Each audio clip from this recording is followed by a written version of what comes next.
اعوذ باللہ من الشیطان الرجیم بسم اللہ الرحمن الرحیم رب اشرح لی صدری ویسر لی امری واحلل عقدۃ من لسانی یفقہوا قولی۔ بکھرے موتی حصہ اول۔ رسول اللہ صلی اللہ علیہ وسلم کی رفاقت کسی رنگ اور نسل پر موقوف نہیں ہے۔ طبرانی نے معجمہ کبیر میں حضرت عبداللہ بن عمر رضی اللہ عنہ کی یہ روایت نقل کی ہے کہ ایک شخص حبشی حضرت صلی اللہ علیہ وسلم کی خدمت میں حاضر ہوا اور عرض کیا، یا رسول اللہ، آپ ہم سے حسن صورت اور حسین رنگ میں بھی ممتاز ہیں اور نبوت اور رسالت میں بھی۔ اب اگر میں بھی اس چیز پر ایمان لے آؤں جس پر آپ صلی اللہ علیہ وسلم ایمان رکھتے ہیں اور وہی عمل کروں جو آپ صلی اللہ علیہ وسلم کرتے ہیں، تو کیا میں بھی جنت میں آپ صلی اللہ علیہ وسلم کے ساتھ ہو سکتا ہوں؟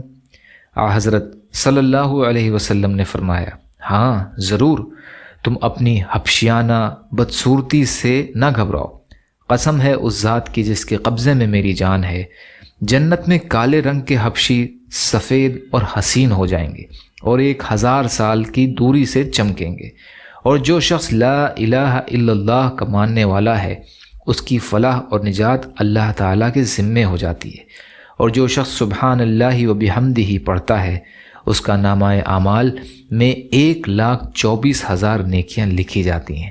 یہ سن کر مجلس میں سے ایک شخص نے عرض کیا، یا رسول اللہ، جب اللہ تعالیٰ کے دربار میں حسنات کی اتنی سخاوت ہے تو پھر ہم کیسے ہلاک ہو سکتے ہیں یا عذاب میں کیسے گرفتار ہو سکتے ہیں؟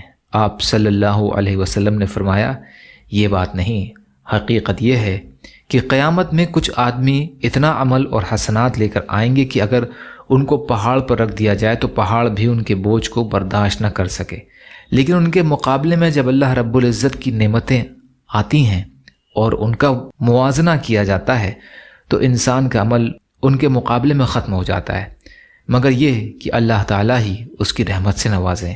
اس حبشی کی سوال پر ہی سورہ دہر کی آیت نازل ہوئی۔ حبشی نے حیرت سے سوال کیا، یا رسول اللہ، میری آنکھیں بھی ان نعمتوں کو دیکھیں گی جن کو آپ صلی اللہ علیہ وسلم کی مبارک آنکھیں مشاہدہ کریں گی؟